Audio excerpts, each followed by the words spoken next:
Bem-vindos ao Domínio Público. Com mais ou menos oscilação estatística, ao longo dos últimos anos, os observadores convergem para considerar que, por ano, cerca de 40 mulheres são vítimas mortais de violência doméstica. Estes casos que nos dão os títulos dos jornais, que têm notícia na televisão, que correm pelos tribunais, são, infelizmente, as situações mais extremas e, como isso, mais visíveis das centenas de outros casos que, entre portas, por detrás das paredes, escondidos pela vergonha ou pelo silêncio dos vizinhos, continuam a ser o inferno privado de muitas mulheres. Já todos devíamos ter aprendido que o provérbio entre marido e mulher não metas a colher não é, em situações de violência, uma pérola da sabedoria popular, mas uma manifestação de desistência do nosso papel de cidadãos, de abdicação do nosso dever de proteger os mais fracos. Já há muito deveríamos ter incorporado no nosso discurso coletivo de que só pode haver desprezo e condenação para os cobardes que recordem a brutalidade sobre quem, em muitos casos, tem fracas condições para se defender.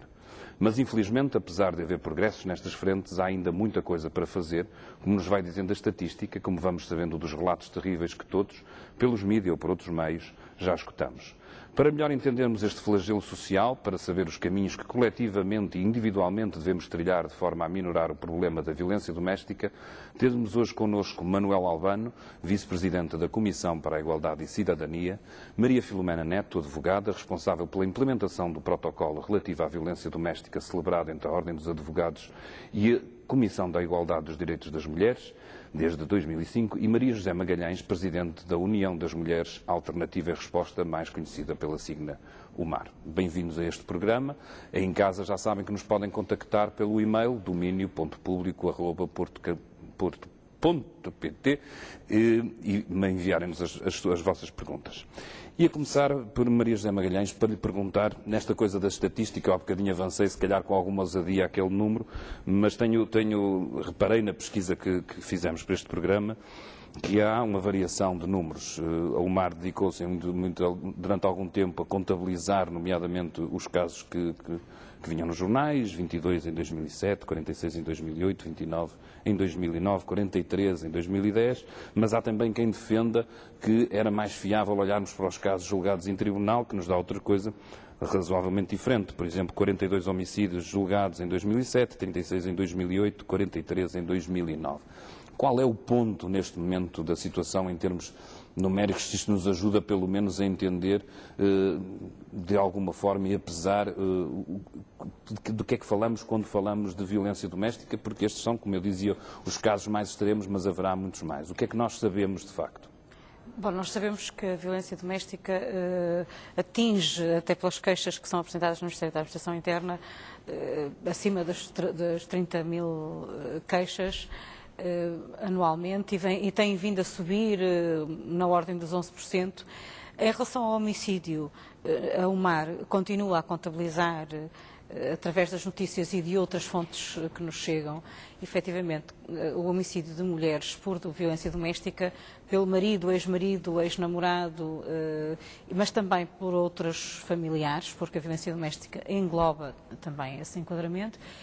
E é verdade que ele tem oscilado, esse número, mas o que nós podemos dizer é que continua a ser o lado extremo dessa violência doméstica e que não podemos e nem conseguimos perceber se os diferentes tipos de violência que existe no contexto das relações de intimidade será provável ou não vir a redundar em violência letal. Porque nós contabilizamos não apenas os homicídios, mas também as tentativas de homicídio.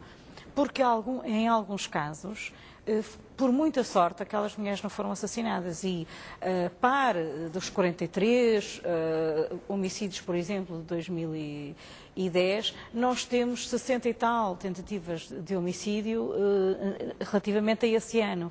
Portanto, se pensarmos nessas tentativas de homicídio, que eventualmente algumas poderão não chegar a julgamento ou serem julgadas noutro âmbito, nós temos um fenómeno muito alargado de uma violência letal ou quase letal das mulheres em condições de violência doméstica. E temos também um outro problema associado ao homicídio, é que em Portugal, e a doutora Filomena poderá falar um pouco mais sobre isso, este tipo de homicídio não está, e desculpem a redundância, tipificado. Quer dizer, nós poderíamos contabilizar melhor se, efetivamente, o homicídio por violência doméstica estivesse separado dos outros homicídios. Casos de agressão, suponho que é isso que e de casos de homicídio na via pública ou no futebol. Portanto, o homicídio está em Portugal misturado nisso tudo. Exatamente. Por isso que alguns jornais, eu por exemplo, estava nos Jornal de Notícias, quando fui eu que incentivei, começamos a contabilizar durante um ano esses casos todos que nos iam chegando para dar alguma dimensão e para que não fossem casos isolados, como às vezes pareciam, porque de uma semana para outra as pessoas esqueciam-se de fazer esta ponte. De facto, o sistema legal não ajuda muito aqui, doutor? Eu não tenho a certeza que esse seja o problema, porque, se bem percebi, para ajudar esse problema, a tipificação do crime de homicídio, que é feita no Código Penal, tinha de haver aí. Não me parece que seja o Código Penal que deve fazer a distinção se o homicídio é por violência doméstica ou se é por um acidente, por outra questão qualquer. Quando diz que essa dificuldade dos jornais, porque de uma semana para a outra as pessoas esquecem, isso aí é que já me parece que pode ser trabalhado. Primeiro, se as pessoas esquecem um homicídio, e repara, em 2010, segundo a doutora dizia, 43 homicídios e 60 contabilizados, temos aqui 100, num total. Isto significa que, mais ou menos, semana sim, semana não, morre uma mulher, sendo que na semana não, uma mulher corre risco, é vítima de uma tentativa de homicídio. Não tenho a certeza que seja assim tão difícil. Eu quero acreditar que não é tão difícil. Não, mas às vezes eu diria que, por exemplo, há mais alarme social, se calhar por causa de caixas multibanco, do que às vezes neste... Pois, mas repare, isso é a questão de saber a que é que nós estamos a dar importância sempre. Há quem defenda, isto é uma brutalidade, mas há quem, no fundo, entenda isto, que o assalto a uma caixa multibanco é uma coisa mais grave, porque a vida humana provavelmente também lhe baixaram o rating, não é? Pode ter acontecido.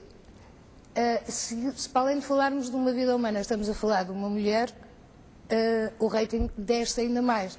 E há mesmo, ainda hoje, quem entenda que pode ser ao nível de lixo e ser tratada como tal. Isso é grave e é o que a gente está aqui para tentar contrariar, pelo menos durante uma hora.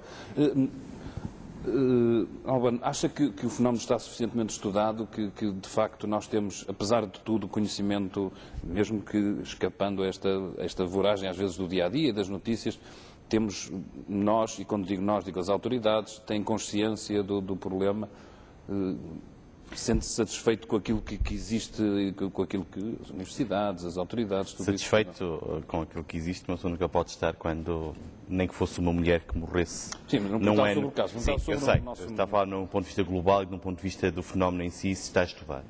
Eu penso que podemos dizer hoje que em Portugal, e há cerca de uma década ou 2 décadas esta parte, se começou a trabalhar muito no fenómeno, no estudo do fenómeno. A professora Maria José Magalhães é exemplo disso, é uma estudiosa, investigadora sobre esta matéria, impulsionou muito também estes estudos. A própria Faculdade de Psicologia e Ciências da Educação, onde a doutora Maria José é professora, tem desenvolvido um conjunto de estudos, ela e outras colegas, que têm trazido à luz do dia o que é o fenómeno e tentar compreender o fenómeno. Isto é um fator essencial de um ponto de vista da intervenção que a seguir se pretende elaborar sobre o fenómeno. Não é? É evidente que se nós melhor conhecermos o fenómeno, conseguimos definir políticas muito mais corretas para intervir sobre o mesmo. E é isso que tem acontecido. Repare, nós estamos neste momento na implementação do 4º Plano Nacional contra a Violência Doméstica. É um 4º Plano Nacional que começou a sua implementação em janeiro deste ano e que resulta, as medidas aí contidas nesse 4º Plano resultam de todo o know-how, de todo o saber, de toda a investigação, de todo o contributo que um conjunto vastíssimo de investigadores em Portugal tem vindo a desenvolver no meio académico sobre o fenómeno, sobre as suas consequências e o que é que eles implicam. Também, por outro lado, as próprias instituições de intervenção direta junto das vítimas e do seu suporte têm, ainda bem, crescido substancialmente, quer de um ponto de vista quantitativo, isso pode nem sempre ser significado de ser bom, mas até e muito de um ponto de vista qualitativo. E isto tem sido uma outra aposta, e uma aposta que tem sido feita, que é na qualificação para a intervenção. O que é essencial é qualificarmos bem os técnicos. E quando eu digo os técnicos, são todos, é todo o aparelho técnico, desde a magistratura ao polícia, ao técnico de intervenção de terreno, das organizações não governamentais, do Estado enquanto organismo da administração central, quer os técnicos que trabalham no organismo, que aqui estou a representar a Comissão, quer os técnicos de segurança social, quer os técnicos que trabalham, ou seja, todos estes técnicos têm que... Deixa-me dar um exemplo concreto. Eu lembro que há uns anos atrás, e como jornalista acompanhei, por exemplo, foi feito um trabalho junto dos agentes de autoridade, que muitas vezes olhavam para o lado ou não encaravam este caso. Poderemos dizer, por exemplo, agora que já atingimos um patamar satisfatório em relação a... Satisfatório nunca diria. Muito melhor, eu tenho a certeza absoluta. E posso pegar no meu exemplo. Eu estou a trabalhar na Comissão desde 1994. Em 1994, sempre que eu agarrava num telefone, eu telefonava para uma esquadra, um posto de polícia, porque tinha uma vítima, porque tinha uma vítima à minha frente e na lógica da intervenção precisava de perceber o contexto, para perceber o que é que se tinha passado. Muitas vezes a queixa da própria vítima era: eu fui, não me aceitaram a queixa. Nessa altura não era crime público. Portanto, não me aceitaram, recusaram-me aceitar a queixa. Aquilo que disse no início da sua intervenção entre marido e mulher, não meta a colher, era muito o que era ouvido por parte das vítimas, que procuravam este suporte. E é a primeira linha, são os postos policiais, este suporte ali naquela linha, e a resposta que eu obtinha de lado de lá é: meta-se lá na sua vida, que isto não é nada consigo, esteja lá quietinho onde está, porque isto é um trabalho policial, não é nada consigo. Hoje em dia isto não acontece. Raramente isto poderá acontecer de um ponto de vista da capacitação de um agente de autoridade, seja da PSP, seja da GNR, seja do Porto, seja de Vila Real, seja de Freixo de Espada à Cinta, seja onde for. Esta resposta dificilmente se ouvirá. Isto tem a ver claramente com uma aposta que existiu, e aqui permita-me fazer uma homenagem a uma pessoa que já não está entre nós, a Teresa Rosmaninho, criou o projeto Inovar e que foi claramente para formatar, para formar, para dar capacidade a estes agentes para intervir. Porque nós não nos podemos esquecer o que é que era o corpo da nossa polícia, a nossa polícia guarda e polícia de segurança pública, o que é que era, qual foi a sua formação, o que é que era para estas próprias pessoas lidar com este fenómeno, que para elas também é difícil sem o perceberem. Quando nós capacitamos os técnicos, quando nós damos as ferramentas imprescindíveis para que os técnicos, neste espectro lato, tenham a capacidade de perceber o que está à frente deles, sem terem medo de enfrentar isto, é completamente diferente da atuação. Isto tem sido uma aposta que tem sido feita, e penso que isto tem sido feito por todos, por nós, enquanto sociedade, e que se calhar este programa hoje não acontece por acaso, porque há 20 anos, quando eu comecei a trabalhar na Comissão, este programa não existiria certamente. Não existiria. Não estaríamos a discutir isto. Há 20 anos não existia. Desculpe-me só interromper. Sim, claro. Força. Em 1976 foi abolido o direito do marido a abrir a correspondência da mulher. Estamos a falar de um decreto-lei de 16 de junho de 76. 76, historicamente, foi a uma fração de segundo. Mas em 76, provavelmente, nós já tínhamos conhecimento destas coisas, ou pelo menos já líamos o jornal. E isto que o Dr. Manuel Albano estava a falar, e eu junto-me assim na homenagem à doutora Teresa Rosmaninho, foi, por exemplo, com ela que eu participei em Vila Real e em Bragança, em sessões com polícias. Exatamente. Em sessões com polícias. É preciso não só isto que foi falado aqui, como é preciso desmistificar aqui uma série de coisas. Uma das perguntas que as pessoas hoje fazem é: afinal, o que é isto de ser crime público? E eu já ouvi algumas pessoas repetirem mecanicamente isto, mas depois no fim dizem: mas eu não percebo muito bem o que é isto. Os teóricos que me desculpem, mas o crime público significa apenas o seguinte: significa que se a sua filha estiver a viver em Vila Real de Santo António neste momento e estiver a ser vítima de maus tratos e vier a sofrer uma agressão grave, ela chega ao hospital e telefonam-lhe e dizem: e o senhor que tem um amigo que morava no mesmo prédio, fala com ele e diz: mas ouve lá, Tu não ouvias nada, não... Ouvia de vez em quando, ela de facto ouvia gritos, ouvia barulhos, eu percebia que alguma coisa se passava. E o que é que tu fizeste? Eu nada.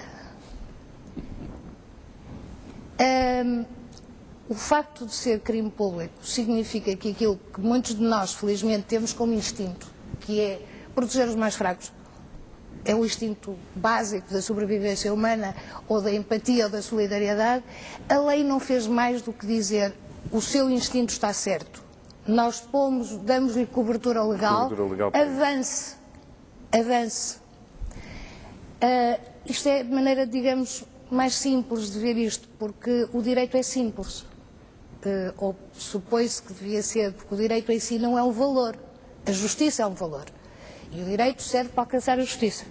As leis só podem servir para isso, senão não são boas leis e nem somos obrigados a cumpri-las. E diga-me uma coisa, as leis têm de alguma forma ajudado esta evolução, por exemplo, essa alteração do crime para crime público, ajudou a que pelo menos as pessoas que se consciencializassem, que aumentou o número de queixas, suponho eu, tenham observado que essa alteração... Ajudou porque, desde logo, nós estamos aqui a falar não só da mudança legislativa, como de propiciar uma mudança de comportamentos também com a ajuda da lei.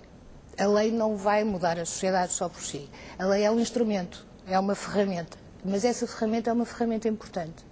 E eu julgo que nós até já estamos noutro patamar. Acho que uma das coisas que é importante agora é, para as mulheres, sobretudo para as mulheres que são vítimas de violência, aquilo que é fundamental é que verem que há condenações. Verem que há... Eu não estou a dizer que todas as pessoas que são acusadas de violência devem ser condenadas. Devem ser condenados aqueles que se provar que são agressores. Mas tem de haver essas condenações, porque senão nós estamos a dizer às pessoas, estamos a dar sinais contraditórios. Nós estamos a dizer às pessoas, é verdade, é um crime público, todos nós temos o dever de denunciar.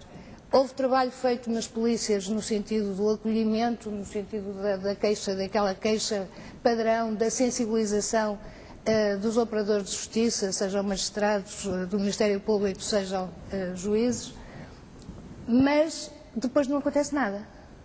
Há 36 casas-abrigo, há um conjunto de mecanismos para o que pode recorrer, mas, mais uma vez, voltando às coisas simples, eu julgo que uma das coisas a que nós somos mais sensíveis, e tem-se visto isso quase diariamente nos telejornais, é a impunidade. A impunidade corrói qualquer boa vontade legislativa ou mesmo qualquer boa lei.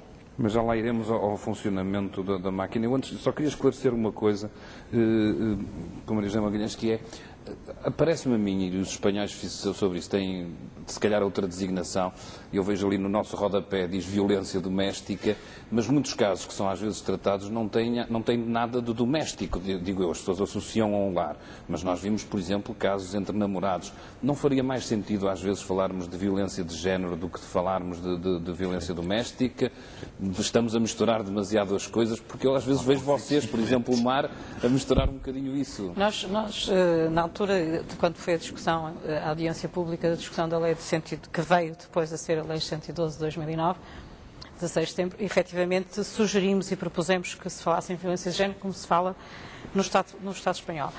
No entanto, o conceito de violência doméstica é um conceito também importante, porque, apesar de tudo, alarga às situações que envolvem também a violência contra as crianças e contra os idosos, o que é também fundamental. E a nova legislação, exatamente a Lei 112 de 2009, inclui, e já anteriormente na mudança de 2007, passou a incluir os namorados e os ex-namorados, e os ex-maridos e os ex-companheiros. Ou seja, o espaço doméstico é aqui tomado no sentido simbólico, não no sentido físico, mas num sentido simbólico de falar das relações de intimidade e familiar. Portanto, é nesse sentido. E nessa base,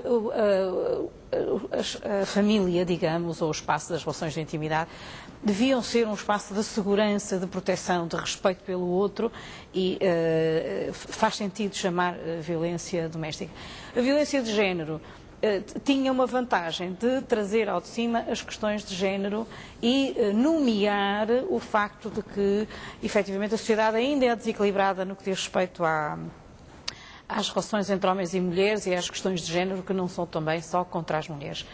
Como sabemos, e há homens, e há grupos de homens que são de uma masculinidade não dominante, que também são muito alvo de violência e até às vezes por parte de outros homens que os estudos mostram.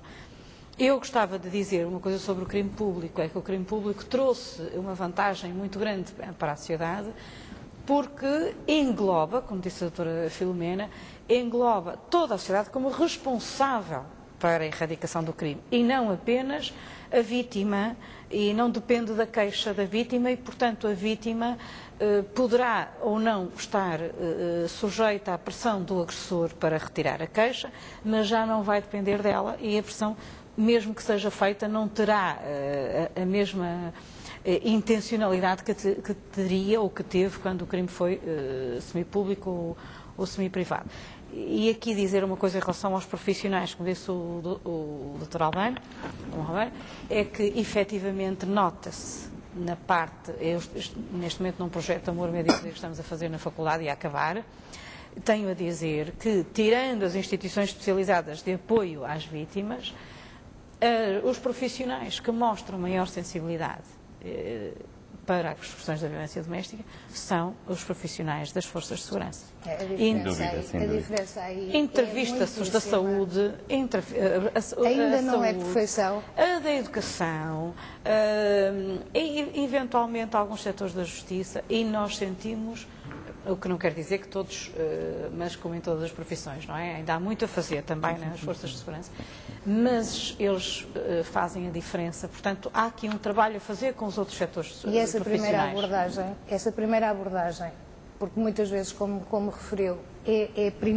o primeiro rosto que uma vítima tem à frente, e essa receptividade, essa diferente compreensão deste fenómeno, essa diferença de atitude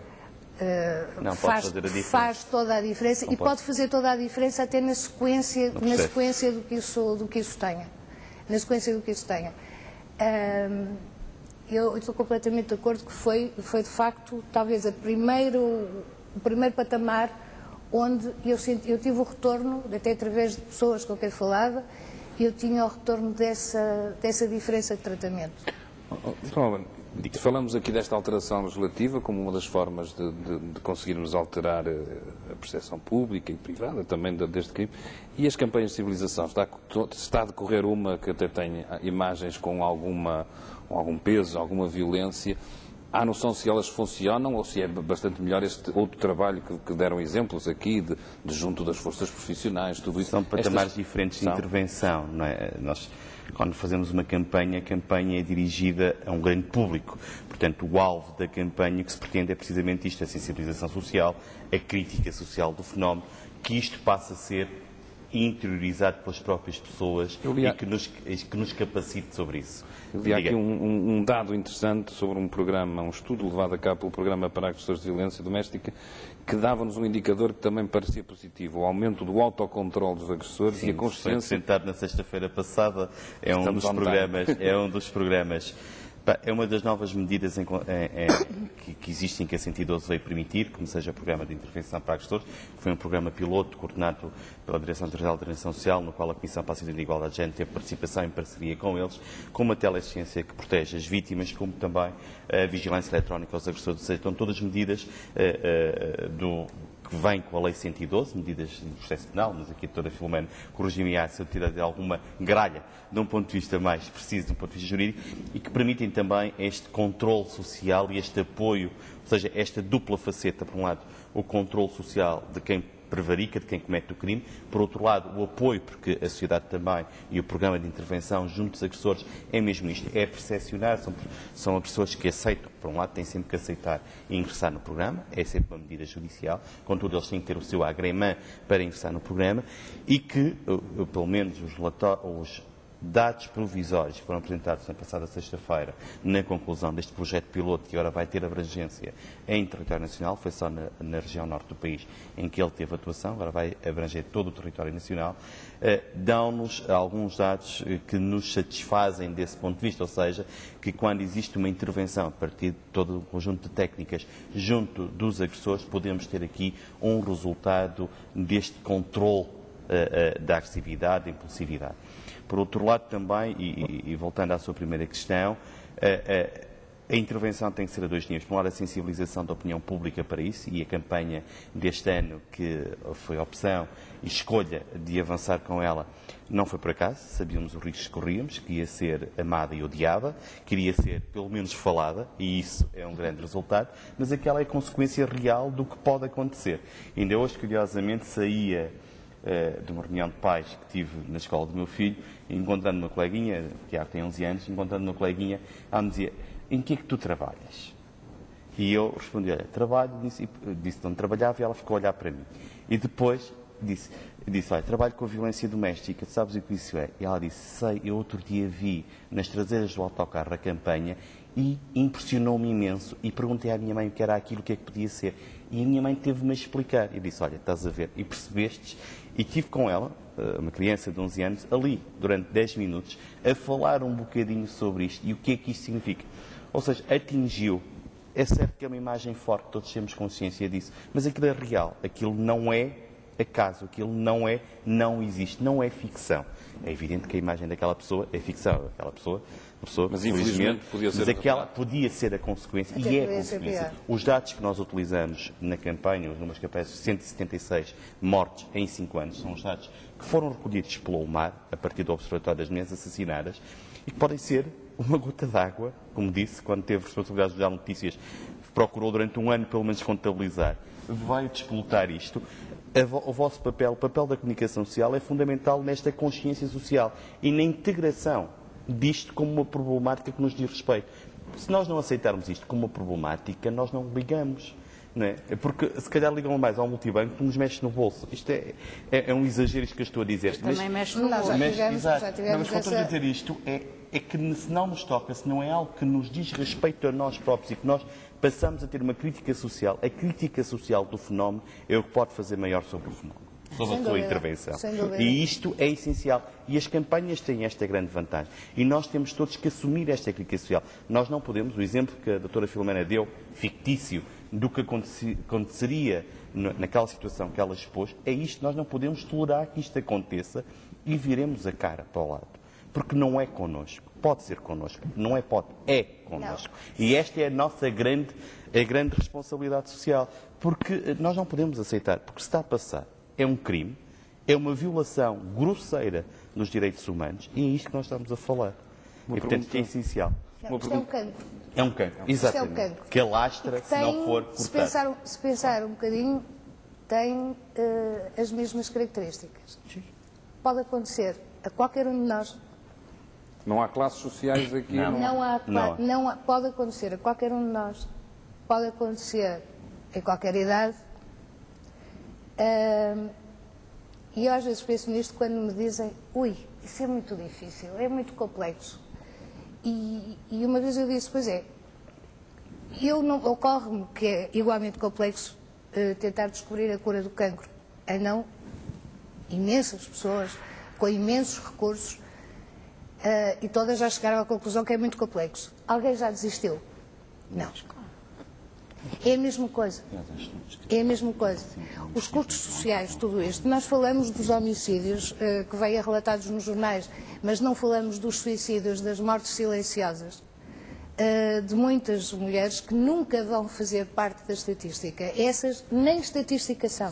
Exatamente. E, no entanto, não prestamos talvez a devida atenção. E de qualquer das maneiras, há relativamente pouco tempo,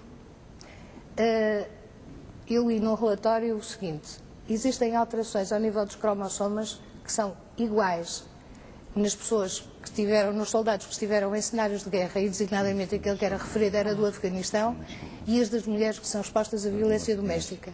E essas alterações dos cromossomas verificam-se exatamente nestas pessoas por força de vivenciar ou de serem obrigadas a situações de enorme violência.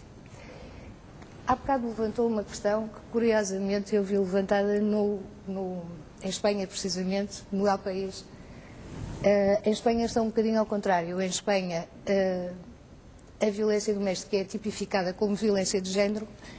Aqui só não foi tipificada como violência de género porque nós ainda temos esse tabu, ainda é um pouco tabu falar nas diferenças de género. Nós limitamos a aceitar como bom o princípio da igualdade do artigo 13 da Constituição, mas se calhar refletimos pouco sobre ele. Sinceramente, não acho que seja o mais importante se o artigo 152 diz que é a violência doméstica ou violência de género, embora tenha as suas diferenças e embora eu chame a atenção que, estatisticamente, é verdade que há homens vítimas de violência doméstica, mas as estatísticas são, o grosso da coluna, são, de uma forma esmagadora, são mulheres.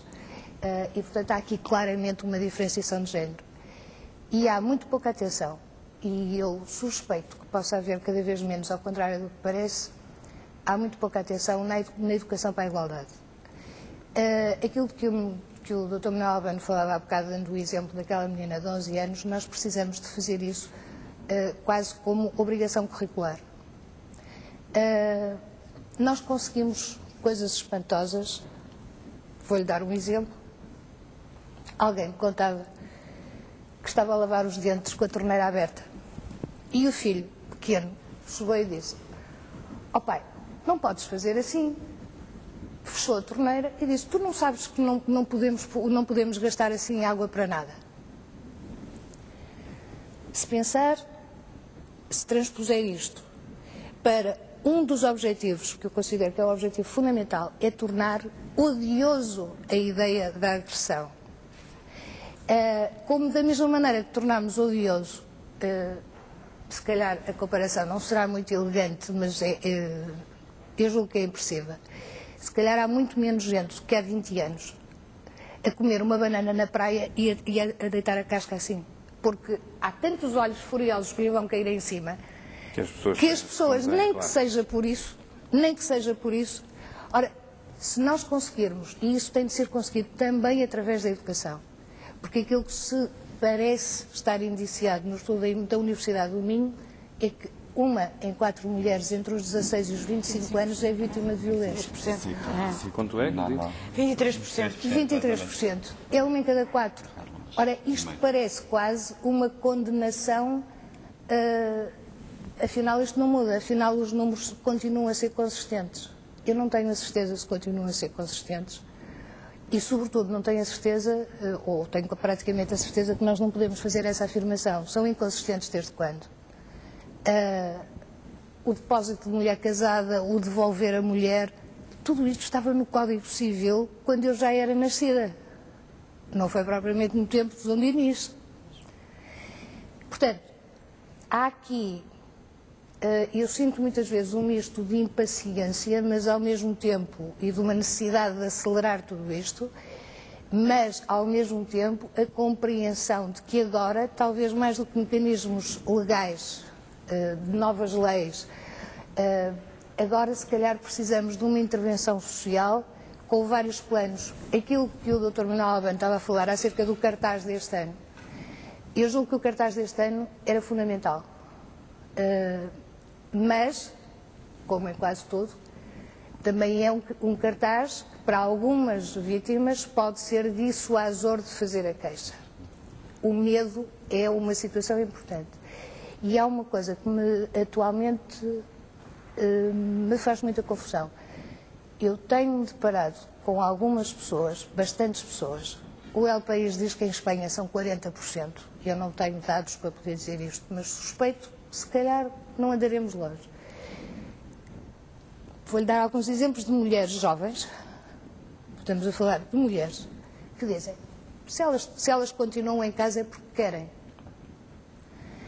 Isto mostra que há ainda uma grande incompreensão deste fenómeno e da possibilidade... E da consequência do fenómeno. E o que é que ela significa? Porque isto pegando só, não quero cortar a palavra, mas esta educação para a cidadania cada vez mais urgente, fazer-se a educação para a cidadania, uma cidadania ativa, uma cidadania em que esses valores que referiu, e que eu já não nasci, nasci ainda com a vigência de alguns, mas já não os vivi da mesma intensidade. E, portanto, tem a ver com esta mudança estrutural, com a mudança de pensamento. E a mudança de mentalidade não se opera por decreto, opera-se por a assunção do valor das coisas e aquilo que nos dizem a nós. Eu costumo dizer que eu trabalho na igualdade porque eu acredito objetivamente na igualdade enquanto um valor.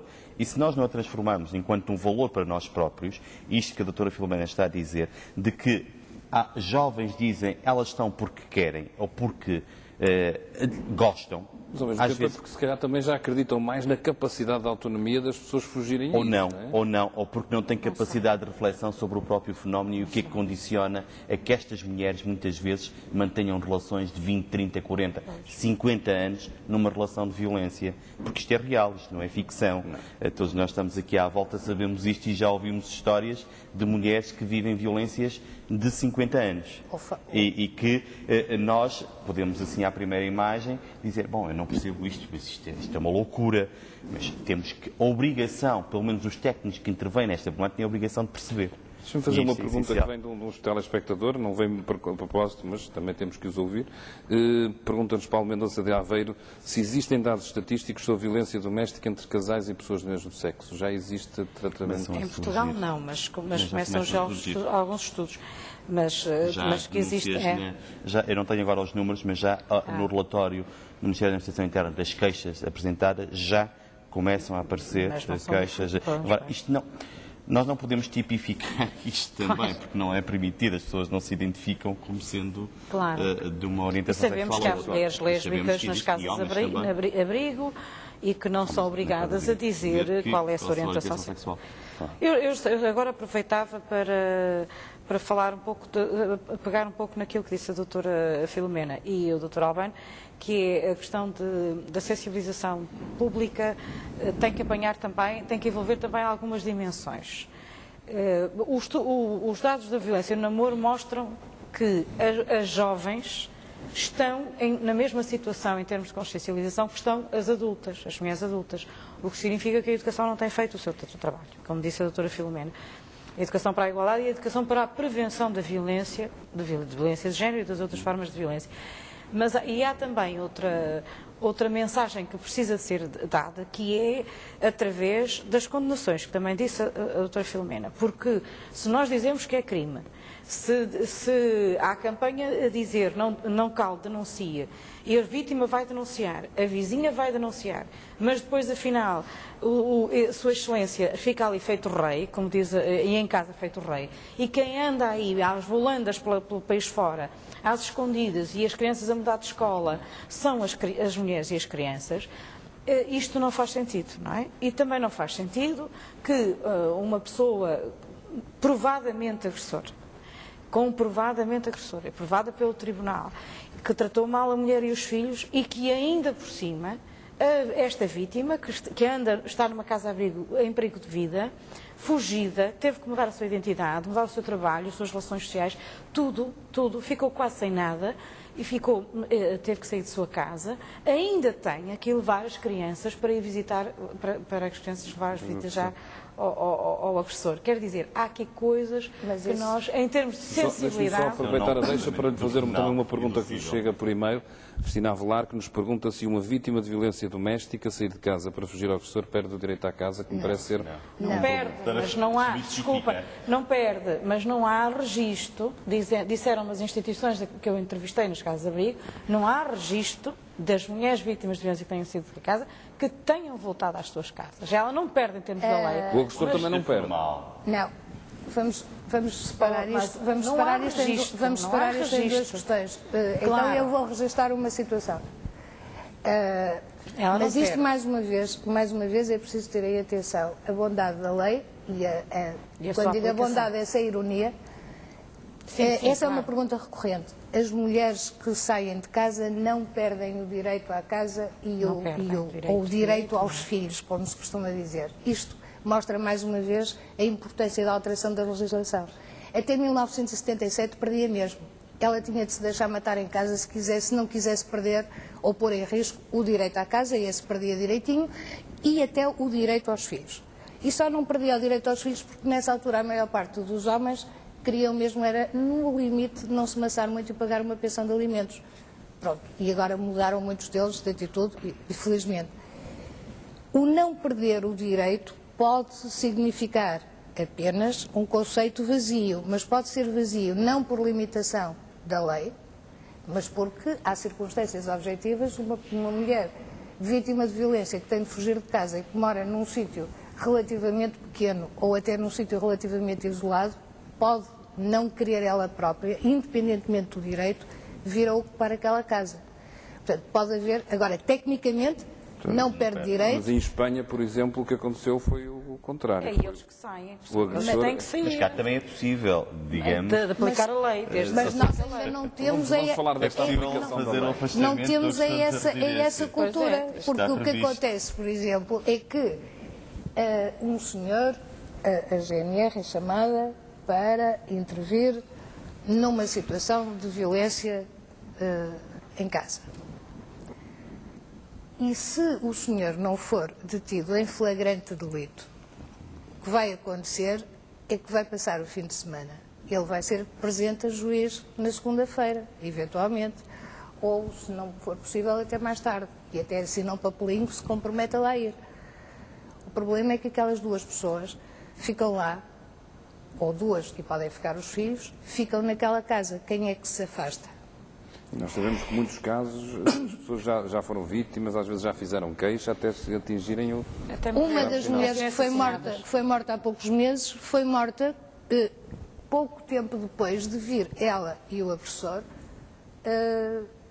ele de mão em cima do ombro dela, e vinham da GNR, onde ela tinha ido apresentar queixa. Ele convenceu-a de que aquilo tinha sido um arroubo, era a última vez, e é sempre a última vez, e passado 2 horas essa senhora estava morta por ele. Portanto, nós temos ainda muito, e é por isso que eu dou importância às designações das coisas, e designadamente na violência de género, porque as mulheres ainda são vistas muito como as enfermeiras sociais, o pacho quente social que tanto cura os joelhos esfolados dos filhos, como vai curar a bebedeira ou a violência do próprio marido agressor. E, portanto, nós não temos tido nenhum pejo socialmente em atribuir estas funções de saco de pancada e depois de tratamento do agressor à mesma mulher. E é por isso que eu acho que é tão importante, por um lado, ter a noção de onde é que isto vem, para não acreditarmos nas estatísticas, mas também acho fundamental, todas estas vertentes que foram aqui faladas são importantes, mas há uma que é imprescindível, que é a educação e a formação. Porque, repare, por muito que haja proteção, se não houver aquela rede de apoio que se sente nos seus vizinhos, que dão conta, caramba, ele há 3 dias que ele não mexe no carro, será que está doente? Isto é uma rede social de apoio fundamental. E é preciso desenvolver esta responsabilização. Mas quando, infelizmente, às vezes não podemos contar com ela, resta o recurso à justiça. Diga-me se... Eu li algumas coisas declarações suas, de que a principal preocupação pareceu-me que era a questão da celeridade.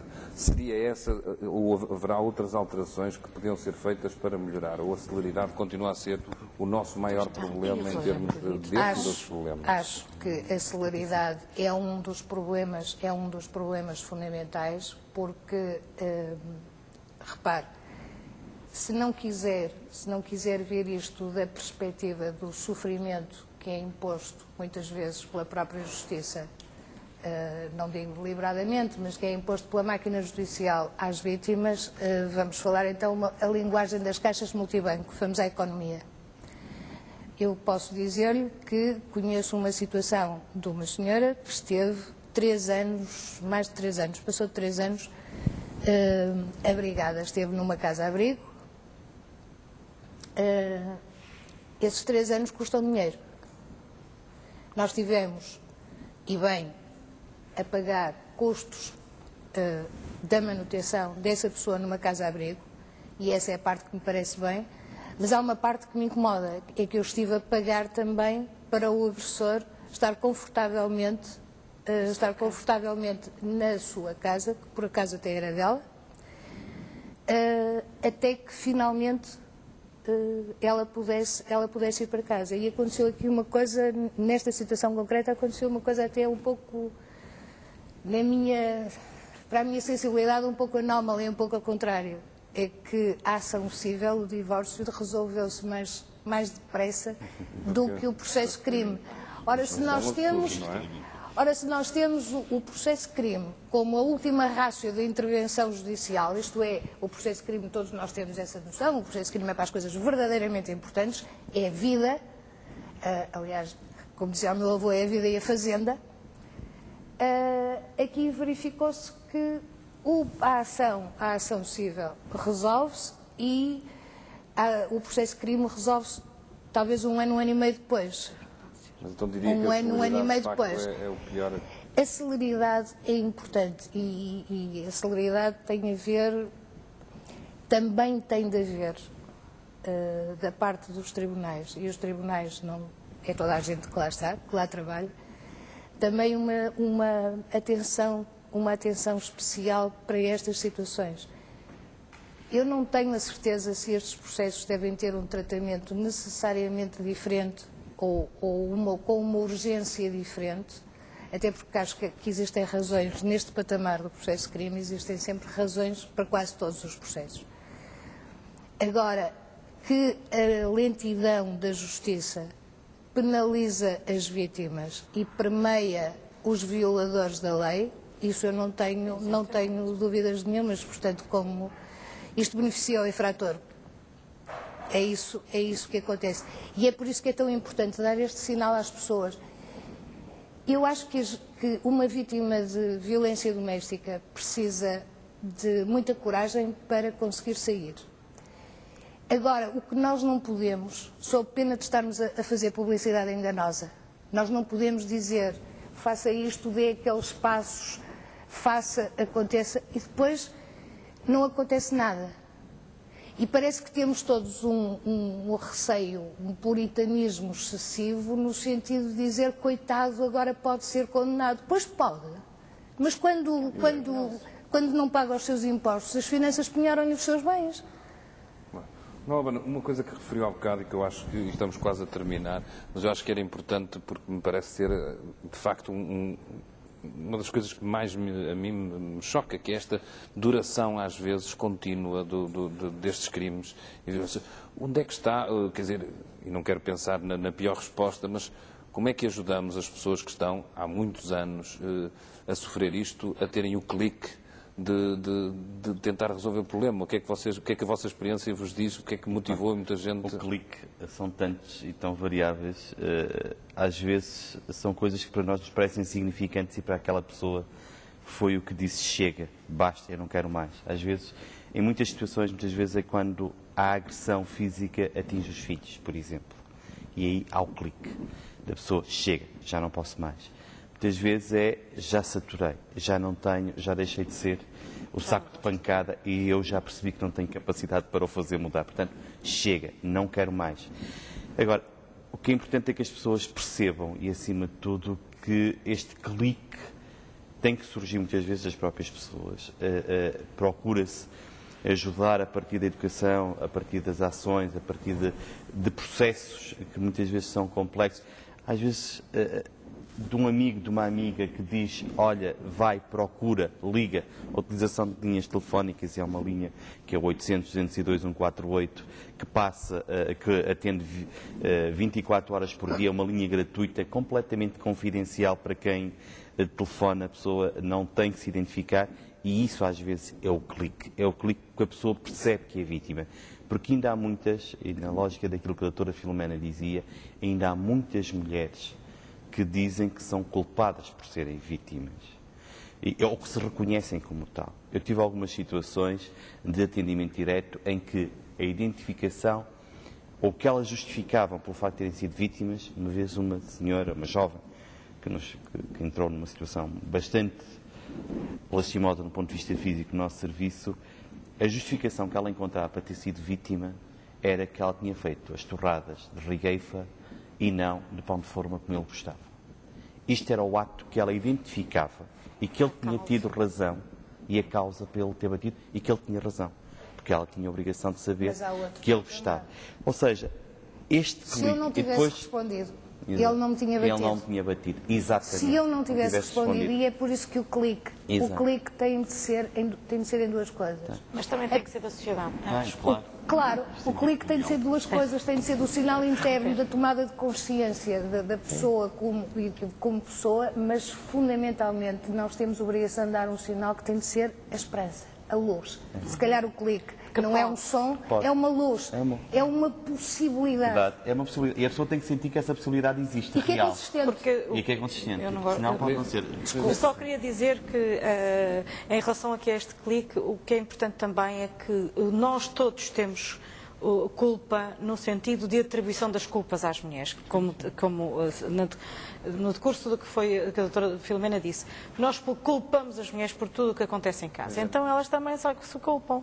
Diga-me uma coisa, às vezes é terrível, mas se calhar estamos a falar e está gente em casa que está a sofrer esta situação. Exato. O que é que elas podem fazer? Para lhe dizer diretamente a estas pessoas que nos estão a escutar, se calhar em silêncio, porque ao lado está o agressor, aquilo que elas devem fazer. Estamos mesmo na cama. O que nós aconselhamos sempre é que se dirijam às instituições por telefone ou diretamente. Há neste momento muitas instituições espalhadas por vários pontos do país, além das linhas telefónicas, e que peçam ajuda a pessoas especializadas. Às pessoas que estão a trabalhar nas instituições de apoio à vítima. Elas têm a obrigação de as ajudar e há mecanismos de apoio neste momento. Há mecanismos para que as vítimas sejam protegidas e as suas crianças. Há mecanismos para integrar as crianças nas escolas. As crianças ficam muito prejudicadas no convívio com um agressor, mesmo que não sejam vítimas diretas, são vítimas indiretas, têm as mesmas consequências em termos de baixa de insucesso escolar, em termos de diminuição de desenvolvimento psicológico, corporal, etc. É muito prejudicial a violência para as crianças em todos os sentidos.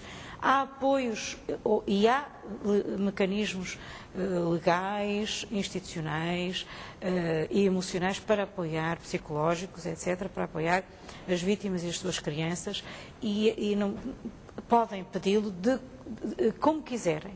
E a decisão será sempre sua. Quer queira manter-se em casa, quer queira manter-se na relação, quer queira sair. E, portanto, a ideia de que tenho que sair de casa não pode ser verdadeira, porque a lei pode ser cumprida e o agressor pode ser afastado ou até preso, se for perigo. E o que aconselhamos é dirigir-se às pessoas especializadas. Falarem. Obrigado. Falarem. Obrigado. Estamos mesmo a terminar. Eu espero que, mesmo neste curto espaço, todos nós ficamos com mais coisas para dizer, possamos ter sido úteis, possamos ter explicado de alguma forma às vítimas que não estão sozinhas, que há caminhos, à sociedade que é errado, estúpido virar a cara, e aos agressores que há gente como estas pessoas que estão aqui sentadas que não vos vão deixar em paz, e é isso que vocês merecem. Obrigado e até à próxima. Até à próxima. Muito obrigado. Obrigada. Obrigada.